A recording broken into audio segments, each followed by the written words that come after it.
Bonjour à tous, alors aujourd'hui on va parler ballon. Voilà, ça nous changera un peu, quoique. On va parler, je vais vous donner un petit peu mon point de vue sur le match France-Irlande et sur le match Algérie-Égypte.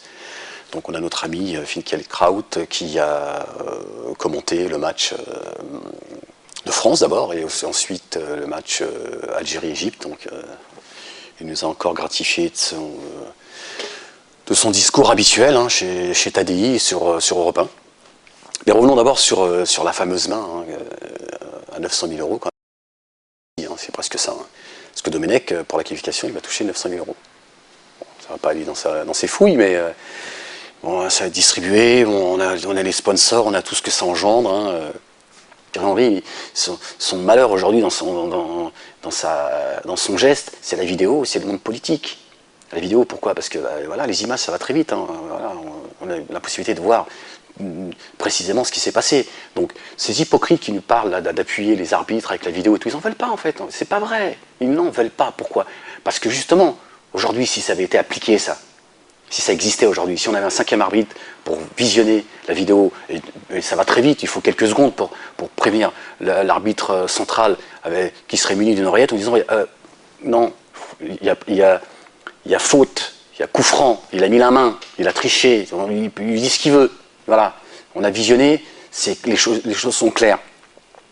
Il a mis la main, il a contrôlé le ballon avec la main. Pardon. Eh ben, c'est vrai que ça aurait réglé le problème rapidement, mais est-ce qu'on en veut vraiment de ça? Parce que, voilà, c'est qu'aujourd'hui, on ne serait pas qualifié. Alors, est-ce que, autant la France que d'autres pays, est-ce qu'ils ont vraiment envie d'être appuyés par la vidéo? Parce qu'à un moment donné, la triche, ça va être diminué, et puis on ne pourra plus contrôler certaines choses. Donc il faut laisser quand même un côté humain, justement. Bon, je ne dis pas qu'il faut arbitrer tout le match avec la vidéo, voilà. Mais des moments importants où juste la vidéo peut apporter quelque chose. Et là, je pense que ça aurait été une bonne chose. Puis après, on a le monde politique. On a Nicolas Sarkozy qui vient commenter le match, l'hold-up, parce que c'est un hold-up, hein. Franchement, je veux dire, les Irlandais, sur la physionomie du match, c'est clair qu'il mérite d'aller en Afrique du Sud. Voilà. Je suis, moi, pour l'équipe de France, j'espérais que l'équipe de France fasse un bon match. Franchement, j'y croyais pas trop, pour être franc.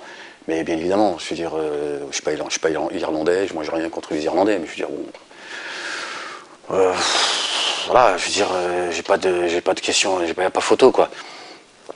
Mais il y a Nicolas Sarkozy qui nous dit, en toute tranquillité, je sais pas pourquoi il est venu commenter le match, il a voulu rentrer chez lui tranquillement et prendre le temps de la réflexion, il nous dit, de toute façon on s'en fout, l'essentiel si on est qualifié les gars, qu'est-ce qu'on en a à foutre?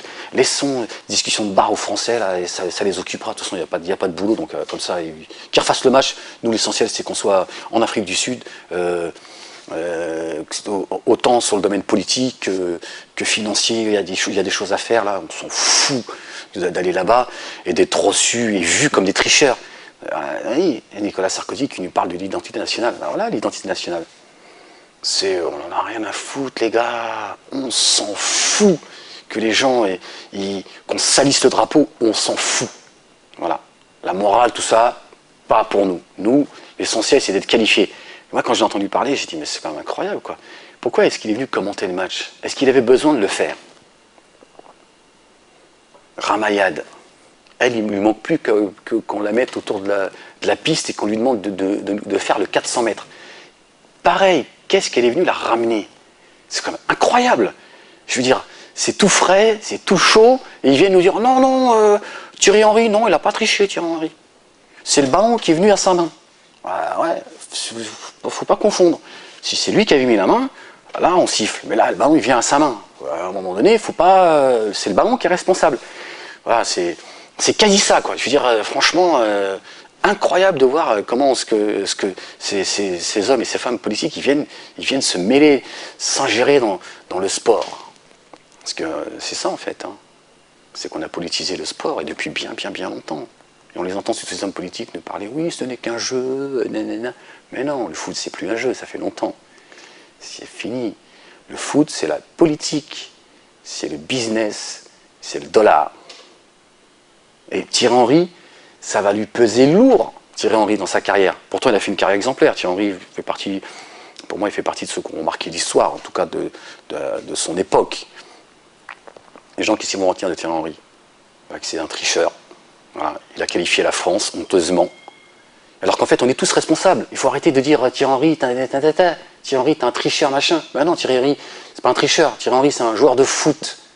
Thierry Henry, qu'est-ce qu'il fait? En fait, il fait ce que beaucoup de joueurs font, finalement. Thierry Henry, c'est un renard des surfaces, c'est un attaquant. Voilà, voilà, lui, il n'a qu'une seule obsession, c'est de la mettre au fond. Et là, situation de jeu, il y a un ballon qui vient sur le côté droit. Aucune possibilité de l'amortir, ni de la poitrine, ni de la cuisse. Voilà, il n'est pas face au ballon. Le ballon il arrive et là ça va très vite. Hein. C'est une demi-seconde, t'as pas le temps de réfléchir. Et en fait, c'est à ce moment-là, il triche pas pour tricher le mec. Le gars il a la niaque. La balle elle arrive, il voit la balle filer. Et ça on l'a tous fait à un moment donné. Je ne veux pas justifier, on va y revenir, mais à ce moment-là, c'est important aussi de revenir sur le contexte et de comprendre pourquoi à ce moment-là il met la main. Simplement parce que le gars, il a tellement la niaque qu'il voit le ballon filer, et là, c'est quasi un réflexe. C'est-à-dire que c'est pas prémédité, c'est le réflexe d'un attaquant qui a la niaque. Il ne veut pas laisser filer le ballon, c'est pas possible. Donc à ce moment-là, le ballon il arrive, il met la main une fois, deux fois, extérieur du pied droit, il la glisse à Gallas, bon, c'est du caviar, hein, il est quasi sur la ligne de but, il la met au fond. Il est important de comprendre l'état d'esprit de Thierry Henry à ce moment-là. Voilà.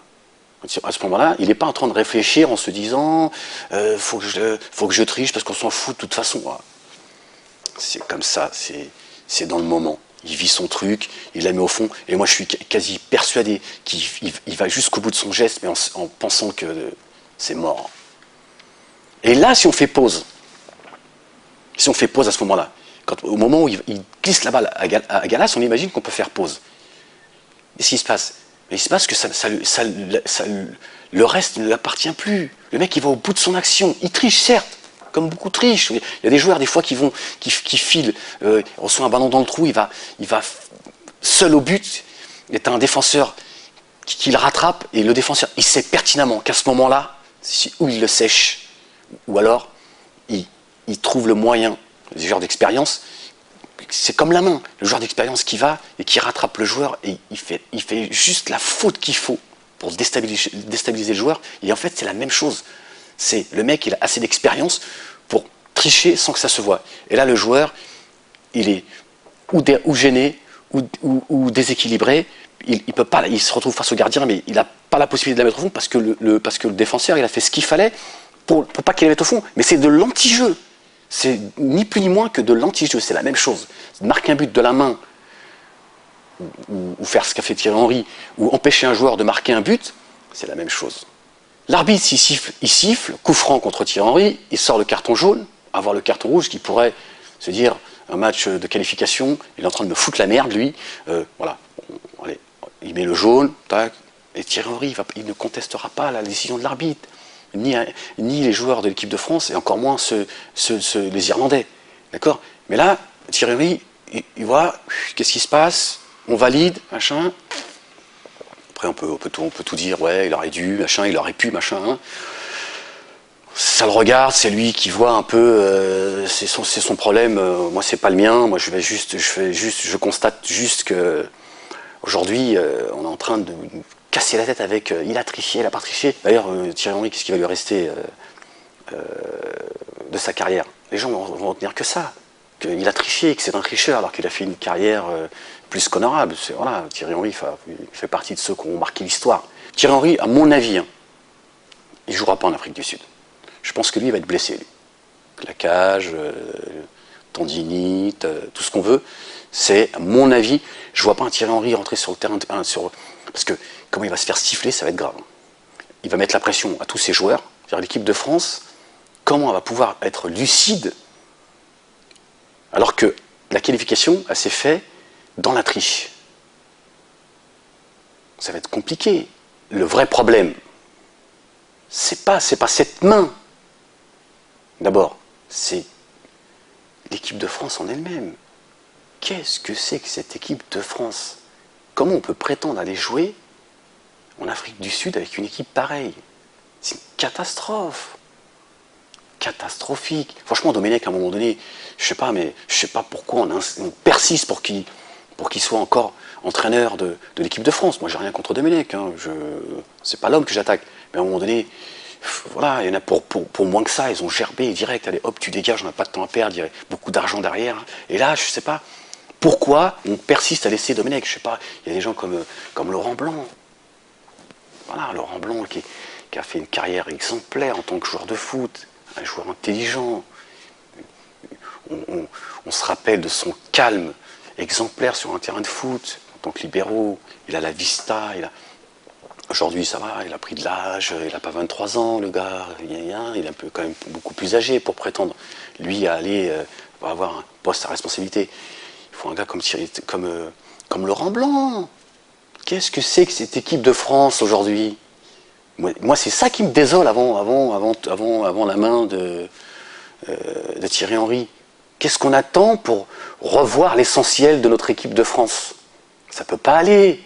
On ne peut pas avoir une équipe de France où on a 2-3 joueurs qui tiennent la route et le reste, c'est catastrophique. Franchement, moi, quand je vois l'équipe de France, ça me fait mal à la tête. Thierry Henry, il est piégé par deux choses.